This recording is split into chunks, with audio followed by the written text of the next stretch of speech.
Well, good morning, everybody. I am just thrilled to have Robert Hubble with us this morning on Coffee and Conversation, Saturday, April 8th.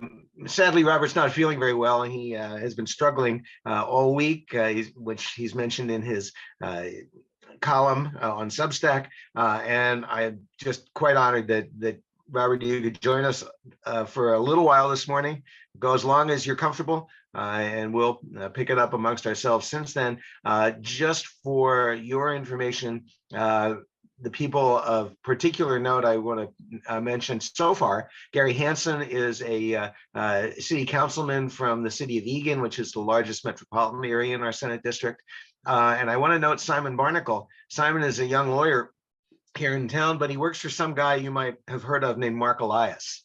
And so if you have any mentions or messages for Mark, you can get them through to him secondhand if we don't know that he already reads your column, which we don't know. We've had Mark on Coffee and Conversation before. We've had a few national folks otherwise on Coffee before, and a lot of our local electeds, and as well as very many activists.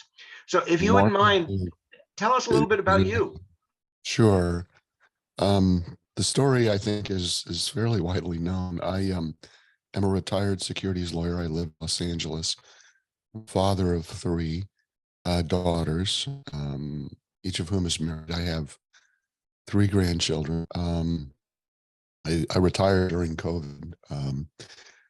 And when Trump won, after I had assured my daughters that there was no way he would win, they were distraught. And one of them actually had what I would describe as an emotional break, and we had to fly out to DC to kind of help ground her again, because she was telling us all of these wild and crazy things that Trump was going to do, and we said, "Oh, absolutely not. There are going to be adults in the room. They're going to moderate him and restrain him, and he's not going to do all of these wild things that you're going to do." But it was so traumatic for them that my three adult daughters and my wife could not stand the sight or sound of Trump on the news. And I respected that. And I said, that's fine, but we're going through a heck of a time here, and you can't look away. So I'll read the news for you, and I'll send a little email each night to the family, to five of us, just summarizing what happened. And I started that in January of 2017. And after about 2 weeks, I put in the subject line of the email, "Today's edition," and it has stuck ever since. And that night email got passed around to people because they went through similar trauma. And just so I'm on Substack, I have 44,000 people. My database, the newsletter has what's known as a high pass along rate. So people will get it. They'll send it on to 10 people in their office, different organizations. So I usually have between 60 and 70,000 opens for each newsletter. I fully intended to stop when Biden was elected. And then, of course, January 6th happened. So I have no intention of stopping ever. And that's my story. And we're incredibly grateful. I don't know how many of my friends here on the call actually are in your 44,000 or 70,000. I know some are, but if you're not, and if you can't find Robert's email, please contact me, and I'd be happy to pass it along so you can sign up. By the way, I don't know how often you get updates, but I previously signed up as a member, and I signed up this morning as a founding member. I found your stuff so valuable. I put my money where my mouth is, and as you sadly know, I'm prone to commenting among many people who do that too. Well, just for founding members, there's a monthly call, and only about there are less than 200 family members, but we have a call, and there are about 20 or 30 people on the call, so it's very intimate. So please come to the call. Well, you'll unfortunately get the benefit of my lack of wisdom on those calls, assuming that they fit my schedule. Here's my basic 30,000. I have two 30,000-foot questions. I'd love to get into the weeds and all these issues. We did a nice job this morning on the various issues you raised, but what would you say are the three biggest threats to the United States and our democracy at this point? And the second question is, what can we as Democrats do to address those? That's a very good question. Sadly, I would put the Supreme Court up in the top three. I think it has lost its way and lost its moorings, and I think we have lost the assurance that it will keep us on the track of the Constitution. I mean, if you look in the last term or two terms, the revolution in the jurisprudence has been shocking. I don't think the case of Bruin or New York Pistol Club versus Bruin gets enough airtime. But Justice Thomas converted a collective right to own a gun, which morphed into a homeowner's right to self-defense, into a presumptive right to carry a gun anywhere.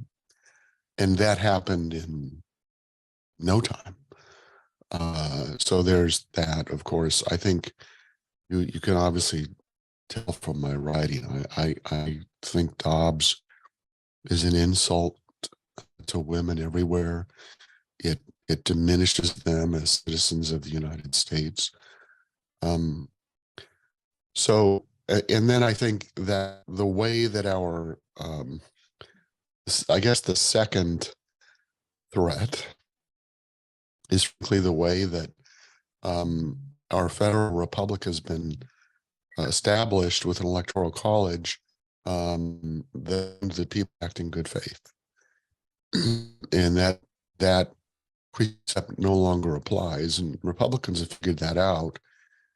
And the key to destroying democracy is to create a viable enough third party. Uh-oh.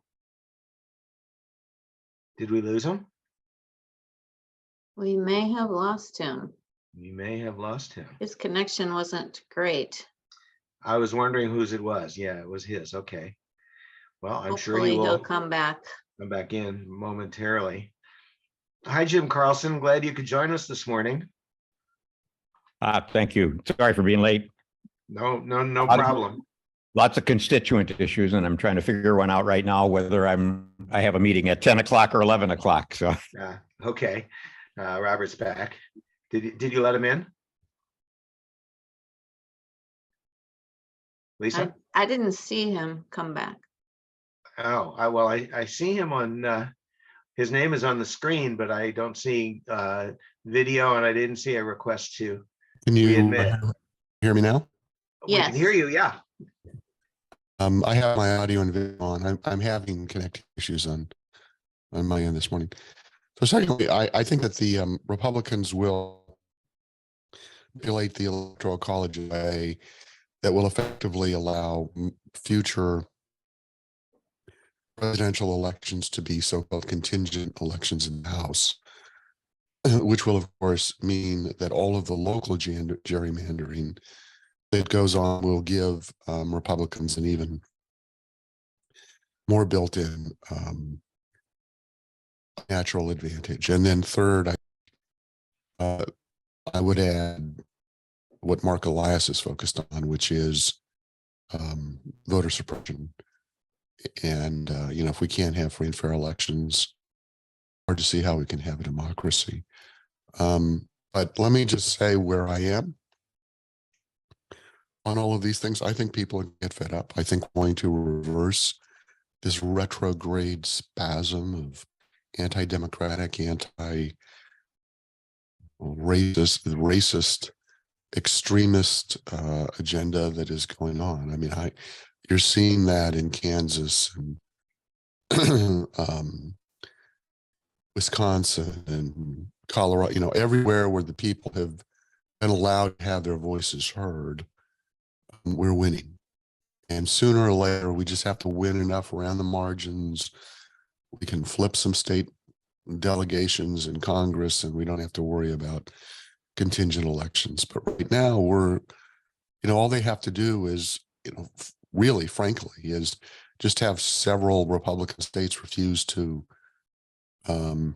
certify their vote, and they can force a contingent election. And I think that's a underappreciated threat. And you're looking for that to happen in 24, I gather. Well, I think that the No Labels Party is the first manifestation of that. No Labels is a third party that is run by Mark Penn, who, if you probably know, is a scorned Clinton supporter who has spent his career trying to inflict damage on the Democratic Party. And he's done is gone out and gotten a lot of Republican donors to create this stalking horse third party called No Labels, so that they can run a viable third party candidate and force a continued election. For some reason, I thought the No Labels Party was a decent group that did support democratic principles. And then if there's another third party out there, is it the Freedom Party that is being started by the Lincoln Project folks? Do I have that right? I don't know about that, but I cited 3 newsletters ago. I cited to an article that said, please do not support the No Labels Party. And I linked to an article either in Slate or Vox that described who the backers of the No Label Party are. And if you want to know what they want to achieve, just look at the people who are funding it. It's the people who funded Sinema and Manchin in their opposition to the Democratic agenda. It's people who, funded MAGA extremists. And it's led by Mark Penn, who just hates Democrats. He used to be a power Democrat. He is no longer, and he spent his life, kind of fashioning himself in the mold of Steve Bannon with Manners. So I urge you to go back and read that article, because it is a stalking horse. One thing, so for example, their agenda says, we're not even going to run a candidate unless there are just extremist candidates out there and there's no sort of center way. And reporters have said, well, is Joe Biden a centrist candidate? And they say, no comment. So, well, if there's an extremist candidate, isn't it a good thing for there to be a third party right of center candidate to split the vote of the other Republicans, leading to a Democratic victory? yeah, but in states where the margin of victory is 10,000 votes, how certain can you be that it's not going to draw votes away from the Democratic Party rather than the Republican Party? Now, I don't know how different states will vote, but I do know that if they are able to control, call it 12 electoral votes, nobody can win a majority in the Electoral College. And then Congress will elect our president. Republicans control Congress because each party, each delegation, one vote. And there are, somebody help me, 28 Republican. Right in that range. Yeah. So whoever the Republican nominee will win. And the fact that they would not concede that Joe Biden is not an extremist candidate tells you where they're coming from. Mm-hmm. So I urge you to go back and take a look at that, at the article that I cited. For sure. I must admit that every once in a while, we get overloaded. My wife Helen is on the call, though her video camera is off, and we talk about you daily. The first thing we do in the morning after we're done with the New York Times word game is to read your column, and then Heather Cox Richardson goes next. But we get overloaded every once in a while, and I'm sorry I missed the article that you referenced, but how do Democrats respond to all this? How do Democrats avoid being overwhelmed by these issues? Bless Minnesota, our state senator Jim Carlson has joined here this morning. We are a Democratic trifecta, thank goodness. We don't have to worry quite so much as people in Tennessee, for example, about our elected officials being eliminated. But what can Democrats do, and what can Democrats do to avoid being overwhelmed?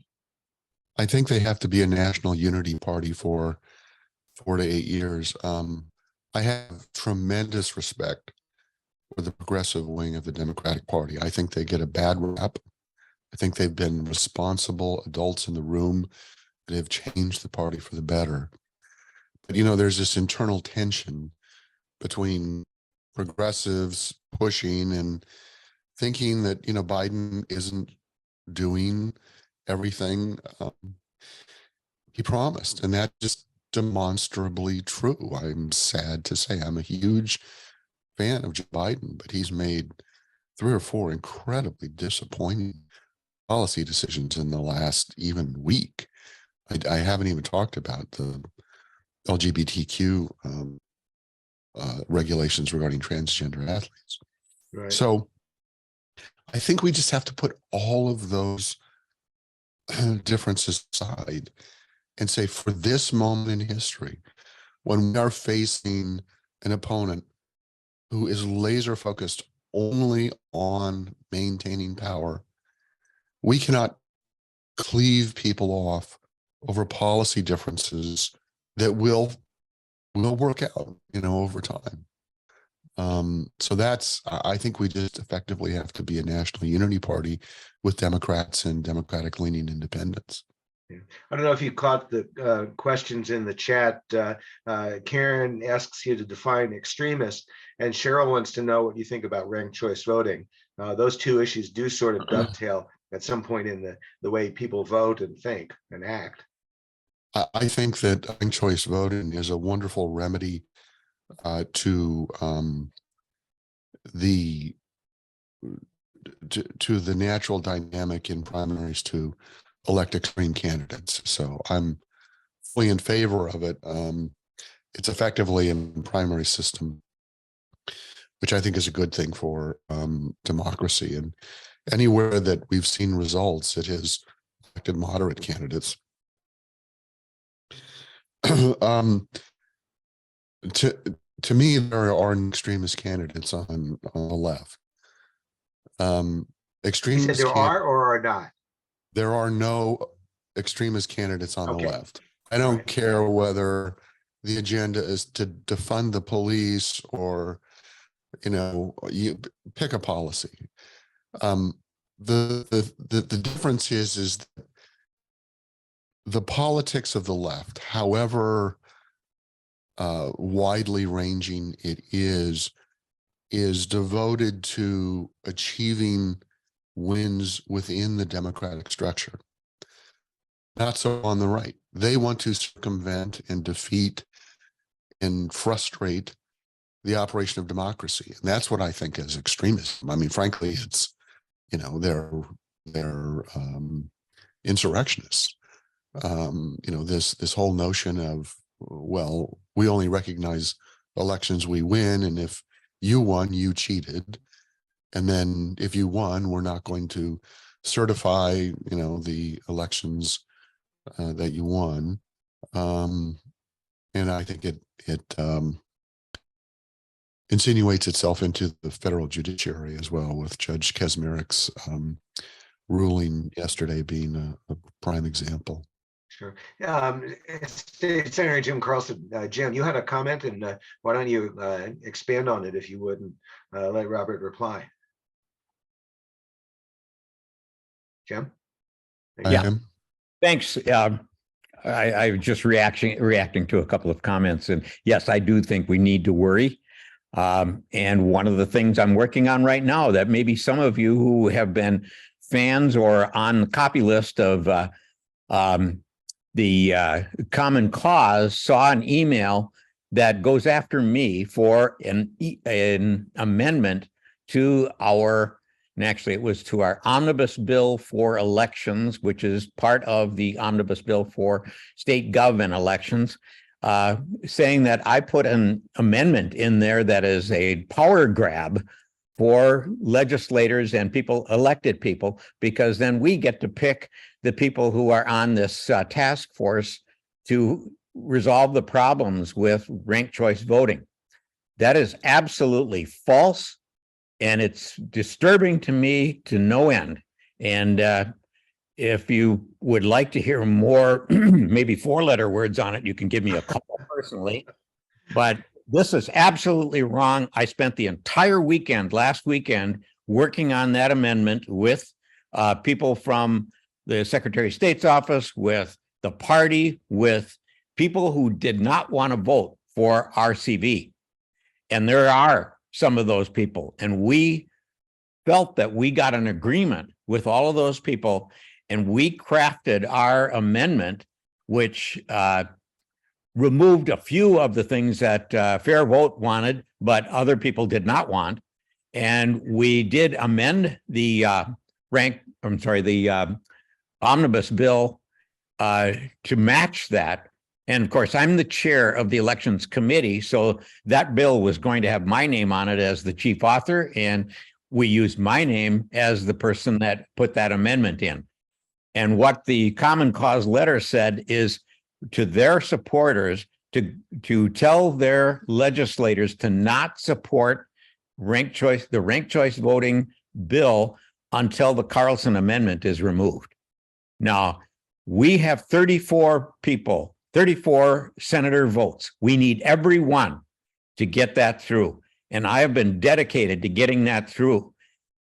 So I have to pay attention to anyone who says that they're confused, they're not sure, they don't want to support it, or they will vote no. I have had to work on every one of those people.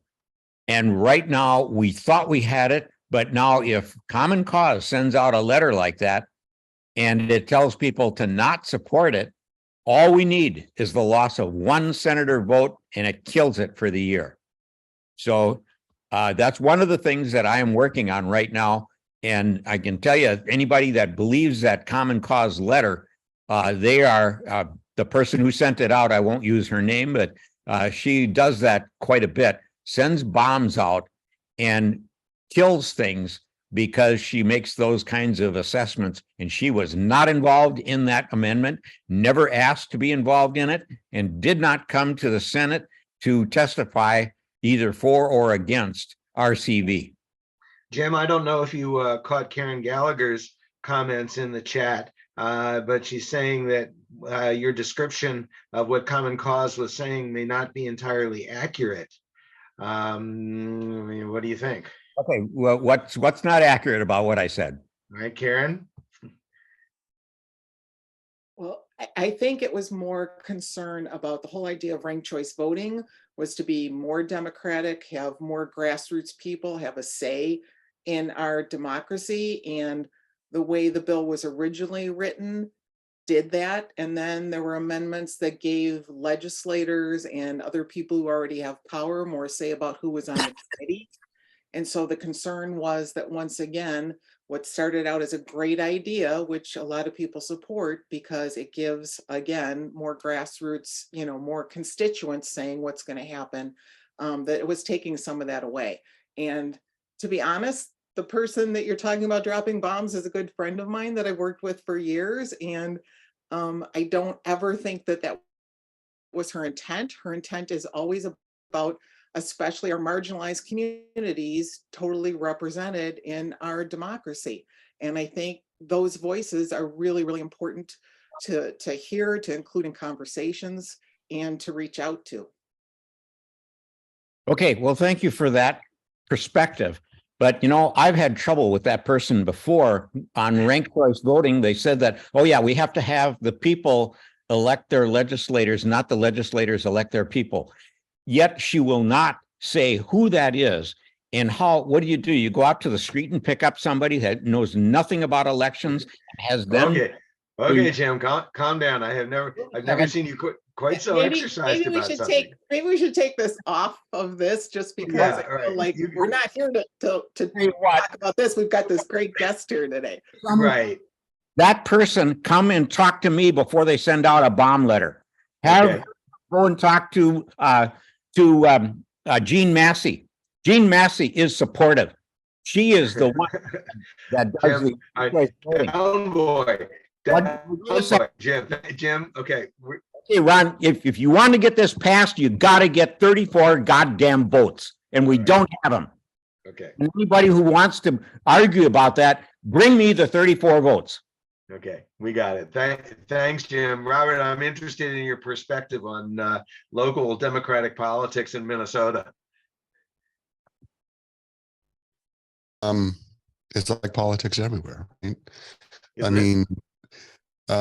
And of course, the rules, whether you want them to or not, have embedded choices about,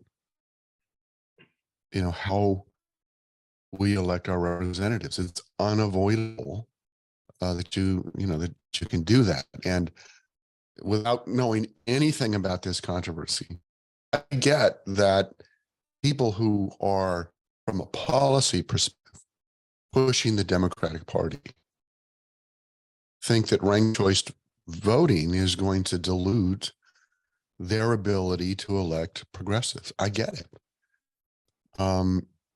But the upside of ranked choice voting is that we don't always end up with elections where there's one reasonable candidate and then another candidate who seeks to destroy our democracy. And I think under RCV, we wouldn't be getting those candidates who seek to destroy our democracy because they're not going to fare well in ranked choice voting. So there are trade-offs. About Minnesota in particular, I was on a call. I can't remember which group it was, but there were a lot of farmers on the call from Minnesota. And holy moly, those people are, progressive and passionate about what they want. It was an eye opener for me. So that's my 2 cents about Minnesota local politics. Thanks for that perspective. Jim is a wonderful state senator, and I'm really glad to see him fervently championing this issue. As I mentioned, Jim is dogged. I have never seen him quite so excited, and I'm happy about it. So Jim will take up the issue at another time. Robert's not feeling well, so we want to make sure that we use his time most effectively. I'd like to hear your thoughts on Tennessee, Robert, if you wouldn't mind. I go to find the words to say how bad it was. It is a national disgrace. Its entire affect was simply, I couldn't help when some of those Republican senators were lecturing those young legislators, just imagining them doing so with a Ku Klux Klan hood. It is the same animus that motivated the Klan, that said you will not have an equal say in running our government. That is manifest from the wildly gerrymandered representation of Republicans. They have stripped Black voters of their voice. And on Thursday, they said, oh, you think we're racist? You think we're doing this just because they're Black? You think we're doing this just because we're offended? Yes, that's right. That's why we're doing this, and we're gonna teach you a lesson. I thought it was reprehensible, but as I said in the newsletter this morning, they've overplayed their hand. There's no turning back. There's no part of this that is open to discussion about whether the Tennessee Republican Party is simply a surrogate for the Ku Klux Klan. And I hate making extremist statements like that because it makes people pay less attention to what I say. But, you know, sometimes we just have to be honest with ourselves about what's going on. And there's no other way to explain what happened. I think you mentioned this morning that despite the actions that the majority took, each county commissioner where the two Justins come from can reappoint them immediately. And that's in the interim before there is another election, which will cost Tennessee voters a lot of money. And that the Tennessee voters can then in turn reelect them again. So isn't this a futile effort on the part of the Republicans? No, because the Republican leadership is going to the two county commissions and saying, if you reelect Justin and Justin, we will punish economically. We will claw back projects that we have already funded districts. So first of all, they're attempting to prevent the commissions from representing their constituents. And secondly, now this is according to the Justin and Justin, Pierce and Jones, they have been told, by whom I'm not certain, that even if they're reelected, the Republicans won't reseat them. I'm waiting for the litigation. Is that coming? I don't know. Mark Elias, Simon, are you guys planning on filing anything there? Well, I can't, speak to any of the sort of internal plans, but there will be litigation in Wisconsin. I'm confident about that. We're talking about Tennessee. Oh, pardon me. Sorry, I've been doing some emails. This is about the expulsion of the state rep. Yes. We're just wondering if there's any plan that you're aware of for litigation in Tennessee. I can see a racial discrimination claim. A prima facie case is pretty easy with 3 people getting voted on, 2 of whom expelled, and they're both Black, and a little bit of, well, I suppose reverse sex discrimination, but in any event, that you've got to be talking about that issue around the office. Sure. Yeah, it's an interesting idea. I think my understanding is that the representatives have an opportunity to be reinstated by their city council, actually. I'm not sure if that's for both of them or just one of them, but it wouldn't surprise me to see them back in office sooner rather than later.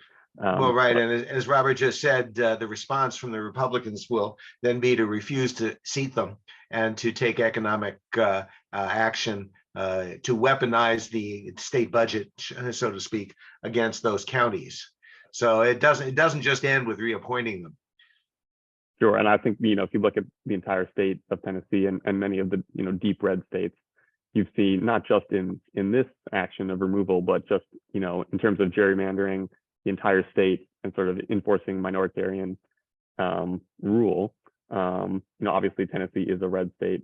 If you had, completely fair elections, but you don't have completely fair elections there. You have just a dramatic supermajority, way out of proportion to popular support that Republicans have in the state. And I think you see that, take place nationally, particularly in a place like, like Wisconsin that we know even well, where Democrats have really been locked out of power even when they win statewide. So I think it's a problem in Tennessee, but it's also a problem, all over the place. It's one of the great challenges of democracy in the next decade. I think this is a self-correcting problem for the following reason. Tennessee Republicans have not learned their lesson. They're going to continue to act in a manner that is inflicting grievous injury on the Republican brand.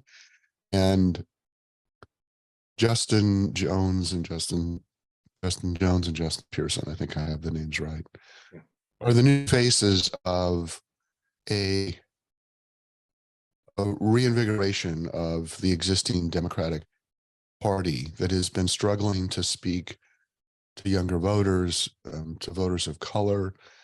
I mean, if you listen to their voices during those debates, they're young, and they are going to grow into, not that they aren't already, they're going to grow into very prominent national voices. And the last thing that the Republicans want is for that to happen.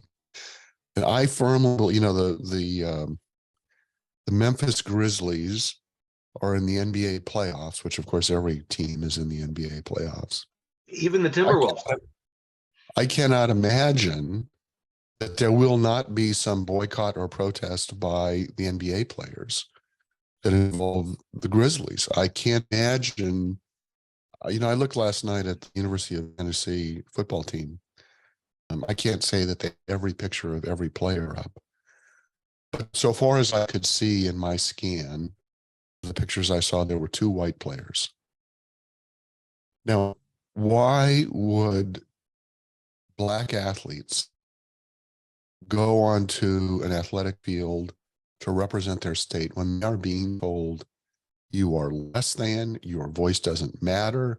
In fact, when you try to speak up, you will be punished. And I think there will be athletic ramifications. I think next week, when corporations who contribute to the Republicans in Tennessee realize that their money is going to, a modern day political lynching, they're not going to do it. And it's up to us to put the pressure on them. And that really begs a repeat of the question I asked earlier, but this time in a micro setting. What can we as Democrats do to help the Democrats in Tennessee? I mean, here we are, a bunch of Minnesotans, and we're pretty good and pretty effective in our district because we can go door to door and we know our neighbors. But how can we help the folks in Tennessee? How can we help the folks next door to us in Wisconsin with Judge Janet and all the stuff that's going to go on with trying to prevent her from being seated? What can we do? I think what we can do is we can make this a national issue, that grassroots organizations across America can focus their firepower on the Tennessee legislature, on businesses that are headquartered in Tennessee, which includes FedEx, Nissan, Volkswagen, Tractor Supply, Jack Daniel, just all sorts of companies that have national brands, and just make Tennessee Republicans toxic to those brands so that they will cut off the funding, and then frankly start funding the campaigns of the 2 Justins. I mean, we gave collectively, I don't know, $20 million to Judge Janet. Right. And, thank God she needed it. So I think those are the things that we can do. I'm sitting here in liberal area of Los Angeles, but I'm making my voice heard all throughout the country by rallying supporters and getting volunteers and doing appearances like this. And I think we all have to be part of that. And I think one of the things that you should not underestimate is the impact of a group this size. You have a state legislator on this call.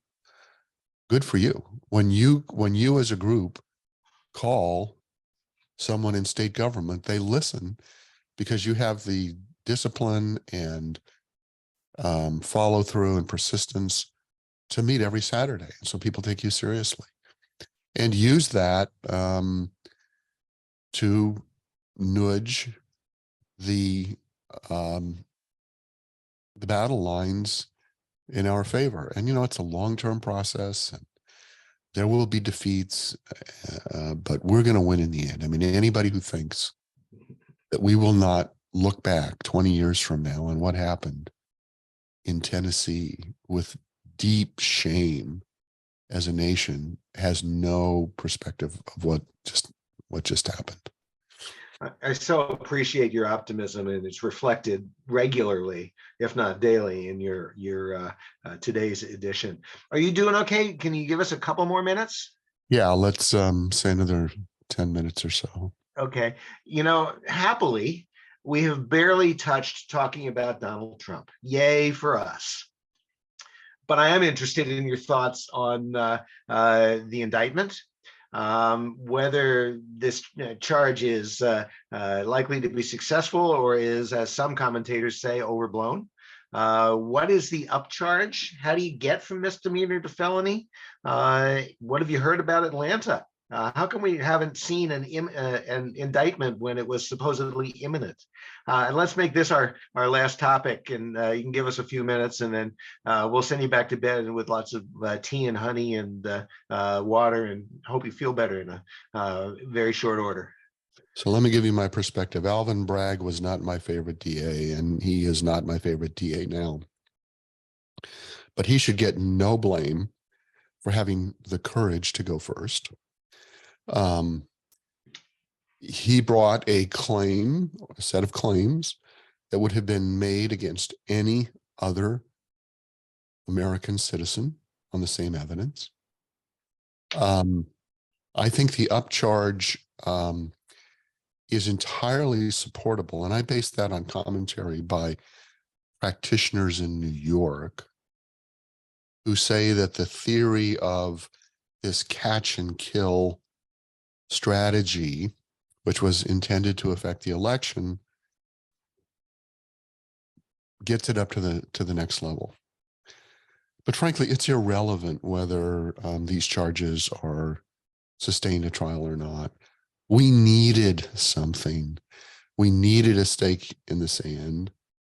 We needed something to urge Jack Smith and Fani Willis to act more quickly. And in my book, Alvin Bragg gets tremendous credit for what he has done. And I have to say, I have, through the newsletter, much to my surprise, I know lots of people who write political commentary, and they have really irritated me because they have all dumped on Alvin Bragg by engaging in something that law students are taught to do, which is issue spot, which is, oh, there's this issue and there's that issue, and then there's this issue. Well, if you've ever tried a case, which I have, there are always issues. And the least valuable person on the team is the one who says, oh, well, there's this issue and we might lose on this and we might lose on that. It's like, yeah, all of that's true, but our objective is to win. So let's talk. It's not enough just to say there's this issue and that issue. So I've been quite irritated with the reaction of the press to what's happened. And I have refrained writing very angry emails to some of my friends in the political commentary business because I don't want to damage those friendships, but they're just doing no good. And in fact, by criticizing Bragg, they're giving ammunition to Donald Trump. Is that what they really want to do? They want to encourage Trump into thinking that these claims are baseless or unjustified. I do think that there is ground for criticism, both of Bragg and of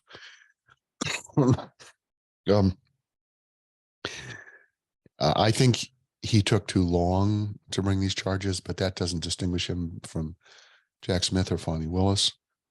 I think it is a national scandal that Merrick Garland clearly decided early on in his tenure that he was not going to pursue what he deemed to be political crimes, and that he was shamed into doing it by the January 6th hearing. And as a result, we've lost time. We will never be able to make up. And as a result, Donald Trump, I believe, will be indicted and in trial for theft of defense secrets, for obstruction of justice, whatever you want to call the insurrection, and false electors. and also the effort to interfere in the Georgia election. But that's going to be going on while Republican primaries are taking place. That's how could we? And every time I make that criticism, I get letters from, for all I know, they're friends of Merrick Garland or a lot of them are former DOJ people. And they say, oh, you're just impatient. You don't know how, this is a really big case. It's got to be airtight. If you shoot at the king, you can't miss. Which my response is, yeah. But did you see the part where he tried to prevent the peaceful transfer of power? And he's going to try to do it again. And why is that not enough to make you say this case is different and demands a different level of urgency than you have given to it? So, I mean, Trump's going to be the nominee. He's not going to win unless it goes to a contingent election in the House. But it's just not good for us politically to be in the middle of trials during primary season. That is Merrick Garland's fault. He could have. Actually, I disagree with you there. I think it's going to be phenomenal to be in the middle of trials during election season. If Trump is the nominee, he's going to get hammered on all the stuff that's going on in the trial. And if the trials have any impact on it at all, it'll make Trump not the nominee. And there certainly is no candidate strong enough to win a national election at this point. Yeah, and I'm going to agree wholeheartedly with Karen Gallagher's point. Ron, what you just described was a political calculus, plainly true. Oh, sure. But my part is it's not good for democracy to have that happen. And Merrick Garland could have avoided that by acting more quickly. Well, we're probably both right to some extent or another. You're probably more right than I am. We'll send you back to bed, express our extreme gratitude that you came on with us at all, much less given how you're feeling. If you're ever willing, we would love to have you back. I want to make sure everybody here knows, if you don't already, that a week from Tuesday, Chris Whipple is going to be on our book club. And Robert, if you, I'm guessing you know who Chris is, the author of a number of insider books on the CIA and chiefs of staff, and his recent book on the first 2 years of the Biden administration. If you're interested, you're more than welcome to join us that night. It'll be Tuesday, the 18th at 7:00 Central. But for everybody else on the call, I would love to have a good audience for Chris. You may remember that Chris came on with us on a Saturday morning, maybe a year or so ago, when he released his CIA book. So, Robert, I give you a chance for any closing thoughts you have for us. Sure. I apologize for talking too much. Oh, God, no. The point was for you to talk too much. I tried to get other people to talk some so you could give your voice a few minutes rest. And of course, got feedback saying, wait a minute. We're supposed to be listening to Robert, not ourselves. I'm usually a very reserved, quiet person. But when you get me talking, you can't shut me up. And if my wife were here, she would be going, which is our signal to stop talking. You're talking too much. So I felt like that was true. It's my honor to have met with you today. You're doing God's work. We have differences, but as I said, I think for the next 4 to 8 years, we just have to say there is a greater good, and we have to, we have to subordinate some of our own goals for a while in order to ensure that the reactionaries do not take over. As I say, if I wanted to fill my column with criticism of Biden, I could do that. And I will just say, I don't know if any of you are parents of trans kids, but every time I hear from, and it's almost always the mother of a trans kid, what they tell me is that their children, their teenagers, are frightened by the rhetoric on the other side. And can you imagine being a trans kid whose gender identity is something probably is mostly due to factors they have no control over, and hearing Ron DeSantis and Donald Trump and other people tell you that you are lesser than or different than or worse. So I just that's an issue that I continue to pound on because I think Republicans have decided that there is a group that they can still overtly, lawfully discriminate against. And it's trans kids. And that's how it started in Nazi Germany. And actually it was with disabled kids. But they picked on a cohort that was not defensible. And the first euthanasia, the first killing were of disabled children. And it was from that point, no distance. And so we have to protect everybody. Even if it's hard and difficult. And, I don't know if anybody of you read Jessica Craven. Jessica Say Craven. again, you broke up on that. Reads when? Jessica Craven, Chop Wood, Carry Water. A wonderful blog. Jessica lives a couple of miles from me. I've gotten together with her. She has a trans kid. And I've met them. And they are terrified about the rhetoric that they hear coming from our politicians.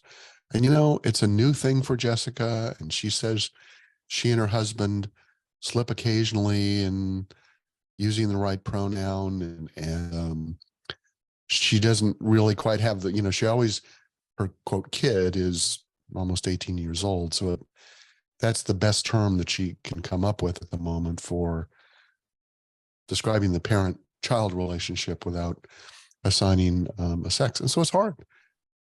But the response is not to stigmatize LGBTQ people, especially trans kids. So I'm sorry, I've gotten off on a tangent.